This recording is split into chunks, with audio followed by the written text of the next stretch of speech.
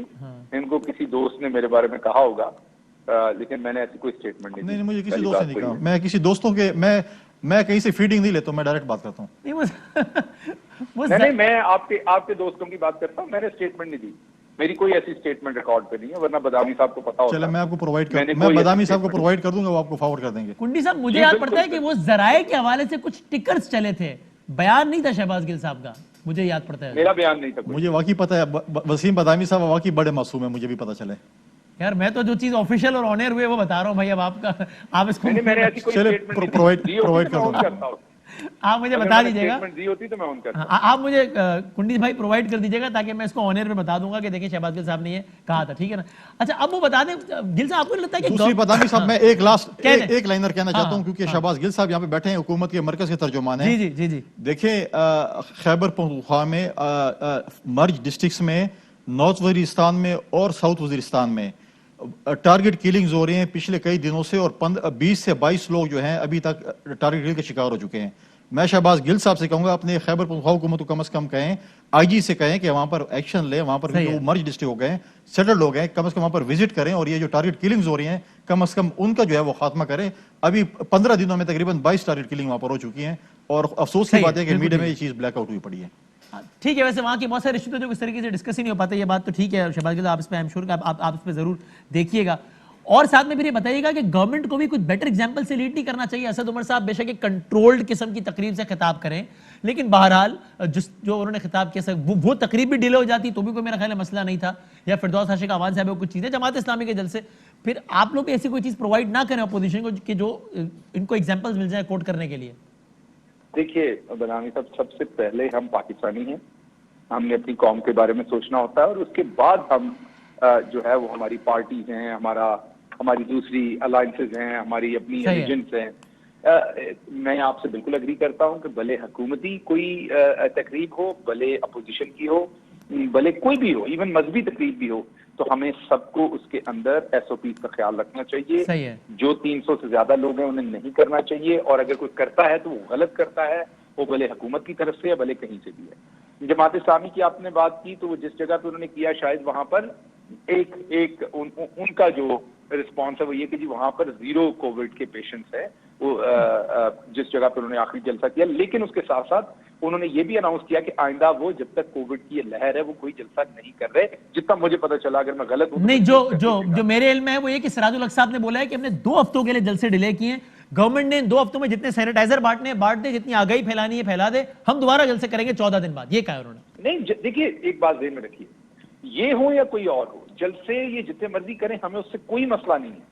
صرف ان سے بار بار بات یہ کر رہے ہیں کہ جیسے آپ اپنے گھروں کے لیے سوچتے ہیں، اپنے گھر کی منگنی، اپنے گھر کی فوتگی، جیسے آپ اپنے گھروں کے لیے سوچتے ہیں ویسے ہی غریب کے لیے سوچیں. تو جیسے آپ پی ڈی ایم کے جلسوں کے لیے سوچتے ہیں ویسے جماعت اسلامی کے جلسوں کے لیے کیوں نہیں سوچا؟ یہ کون سا زون آ گیا پاکستان کا جہاں 0 کووڈ ہے، جہاں ٹرانسفر کا خطرہ بھی نہیں ہے اور جلسے ہو رہے ہیں اور کوئی گرفتاری بھی نہیں ہو رہی؟ کسی چیز کی ہم نے نہ جماعت اسلامی کے جلسے کو اپروو کیا یا اجازت دی، نہ ہم اسے گلوریفائی کر. انہوں نے بھی بغیر اجازت کے جلسہ کیا، تو پھر ان کے منتظمین کے خلاف مقدمہ درج کیوں نہیں ہوا جیسے ملتان اور پشاور والوں کے ہوا ہے؟ آپ کو ابھی تو بتایا انہوں نے، کنڈی صاحب نے، کہ انہوں نے اجازت لے لی تھی عدالت سے. یہ بھی جا کے عدالت سے دوسرے کی نہیں تھی، تیمرگڑھ میں ایک جلسے کی اجازت، یہ بھی عدالت سے جا کے اجازت لے لیں. دیکھیے ہمیں ان کے جلسے انہوں نے جو پہلے جلسے کیے یا آنے والے وقت میں ہی کریں گے. یہاں پاکستان میں ڈیموکریسی ہے، جلسے لوگوں نے کرنے، ہم کرتے رہیں، یہ بھی کریں. ہمیں تو کوئی مسئلہ نہیں ان کے جلسوں سے. ہمیں ان کے جلسوں سے کیا مسئلہ ہونا ہے؟ مسئلہ اس ٹائم صرف یہ ہے کہ کووڈ کی شرح دیکھیے، انفیکشن کا ریٹ دیکھیے، اموات دیکھیے کدھر پہنچی ہوئی ہیں. ایک طرف یہ کہہ رہے ہیں کہ بہت برے حالات ہیں، ڈاکٹر سٹرائک کر رہے ہیں. ابھی کنڈی صاحب اپنے منہ سے کہہ رہے ہیں کہ احمدآباد میں سٹرائک ہوئی، یہاں ہوئی. اس کا مطلب ہے، پہلی بات تو سب کو پتا ہے کہ اب پاکستان میں اتنا اتنی جو حفاظتی کٹس ہیں وہ اتنی زیادہ اویلیبل ہیں کہ ہم انہیں ایکسپورٹ کر رہے ہیں, این ڈی ایم اے ہر جگہ پہ پرووائڈ کر رہا ہے, اس بات میں درست نہیں ہے. وہ بہت سارے اور لیجسلیشن کے ایشوز ہیں ڈاکٹرز کے جن کے اوپر وہ کئی جگہوں کے اوپر وہ پروٹیسٹ کر رہے ہیں, ان کے جو چیزیں چینج ہو رہی ہیں ایڈمنسٹریٹو. لیکن کہنے کا مطلب یہ کہ چلیں ایک منٹ کے لیے ان کی بات مان بھی لیتے ہیں. ایک طرف کہتے ہیں حالات اتنے خراب ہیں کہ ڈاکٹرز جو ہیں وہ اسٹرائک کر رہے ہیں, اور دوسری طرف کہہ رہے ہیں کہ نہیں جی ہمیں جلسے کرنے ہیں, ابھی کوئی ایسا مسئلہ ہی نہیں ہے. تو ان کو سوچنا پڑے گا کہ انہوں نے کون سی سائڈ لینی ہے. حالات خراب ہیں تو پھر آپ بھی مجھے جاتے جاتے ایک بات بتا دیں, بس میں کلوز کروں کہ شہباز گل صاحب یہ آج اسلام آباد ہائی کورٹ کا ایک اور فیصلہ جو ہے اشتہاری قرار دینے کا, یہ کسی بھی طریقے سے گورنمنٹ کو ہیلپ کرے گا نواز شریف صاحب کو واپس لانے کے لیے؟ آپ نے کہا 15 جنوری تک واپس لے آئیں گے 15 جنوری تک. دیکھیے گورنمنٹ نے پہلے ہی نواز شریف صاحب کے بارے میں پروسیس شروع کر رکھا ہے. اللہ الحق ہے, میں تو پہلے کیونکہ انہیں جیل میں مل کے آیا تھا 3 دفعہ, میں نے سب کو بتایا تھا کہ یہ بیمار نہیں ہے, یہ جھوٹ بول رہے ہیں اور یہ یہاں سے نکلنے کی کوشش کر رہے ہیں. ان کا یہ سب کچھ کرنے سے بہت جب باہر جا رہے تھے تو آپ نے عمران خان صاحب کو بتائی تھی یہ بات؟ جی میں نے بالکل بتائی تھی. انہوں نے کیا بولا؟ اور لیکن میں آف کورس کیونکہ میڈیکل ڈاکٹر نہیں ہوں, میری رائے تو ایک سیاسی رائے ہو سکتی ہے ان کے خیال میں, یا ایک آبزرور کی رائے ہو سکتی. جو کچھ رپورٹس کے اندر دکھایا گیا, جو کچھ ڈاکٹرز نے کہا, تو ان پرائم منسٹر نے انسانی ہمدردی کے اوپر ایک فیصلہ لیا جو کہ انہوں نے اچھا فیصلہ لیا تھا. لیکن سوچئے یہ کہ ایک وزیر اعظم جو 3 دفعہ وزیر اعظم رہا ہے پاکستان کا, وہ جھوٹ بول کر لوگوں کو جھل دے کر فائنل 30 سیکنڈ کا کامنٹ آپ کر دیں ملک احمد خان صاحب کہ یہ اس کے لیگل امپلیکیشن بے شک کچھ ہو یا نہ ہو, پولیٹیکلی اور یہ آپٹکس خراب نہیں ہو رہے آپ لوگوں کے کہ اب ایک اشتہاری میں قرار دے دیا عدالت نے, پی ٹی آئی کو ایک اور جملہ مل گیا ایڈ کرنے کے لیے باقاعدہ عدالت کے سرٹیفکیٹ کے ساتھ. 30 کلوز کرنا ہے مجھے, فائنل رسپانس دے دیں ملک صاحب. نہیں دیکھیے وسیم, یہ تو کیونکہ میں اس لیے یہ بات بڑے وثوق سے کہہ سکتا ہوں کہ میں بہت ساری انفارمیشن کا کاگنیزنٹ ہوں, اور مجھے ان کو یہ بھی یاد کرانا ہے کہ ڈاکٹر یاسمین راشد صاحبہ نے ایکچولی ایک شٹ اپ کال دی ہے. جب آپ کہتے ہیں کہ یہ جھوٹ اور جھل شل, انہوں نے بتایا وہ بیمار تھے, تو میرا خیال ہے کہ کچھ ایک توقع ہوتی ہے کہ جب میں اور آپ بات چیت کر رہے ہیں تو اس میں کچھ ایسی باتیں اور کچھ ایسے الفاظ ہوتے ہیں. مجھے عمران خان کے بارے میں بہت ساری باتیں ایسی ہیں جو میں ذاتی طور پہ جانتا ہوں, لیکن میں کبھی پبلک ڈیسنسی کے کاؤنٹ پر میں نہیں کرتا.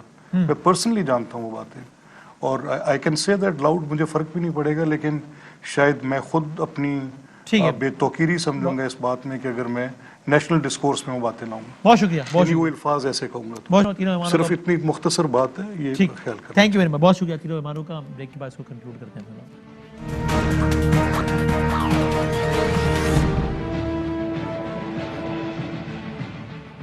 اور جاتے جاتے پاکستان کے سابق وزیر اعظم میر ظفر اللہ خان جمالی آج انتقال کر گئے.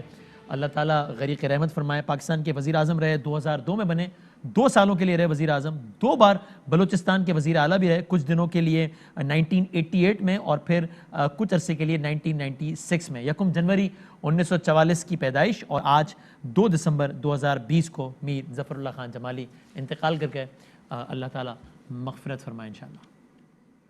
صاحب نے آپ کو لگانے میں کردار ادا کیا یا ہٹانے میں کردار ادا؟ اکبر بگٹی کا قتل آپ نے کہا میری موت سے پہلے اس پارلیمنٹ کو موت آ جائے. جو پارلیمنٹ کی روش ہے اس سے بہتر ہے کہ گھر میں شریف خاندان میں اختلافات ہیں سر, سوچ یہی ہے کہ کرسی کب ملے گی. نواز شریف صاحب دوبارہ صدر کرنا نہیں چاہیے تھا. اس سے شہباز شریف صاحب کو پارٹی ٹیک اوور کر لینی چاہیے. چاروں بزرگ اعلیٰ تھے, باقی بھی سارے تھے, اس میں سب نے کہا کہ جی مارشل لا لگاؤ. انڈیا سے دوستی نہیں ہونی چاہیے. ڈومینیشن تھیوری ہے بھائی, جنگ گروپ کو لائسنس دینا. کبھی کبھار کسی فیصلے کی غلطی ہو جاتی ہے. آپ کو دینی شاید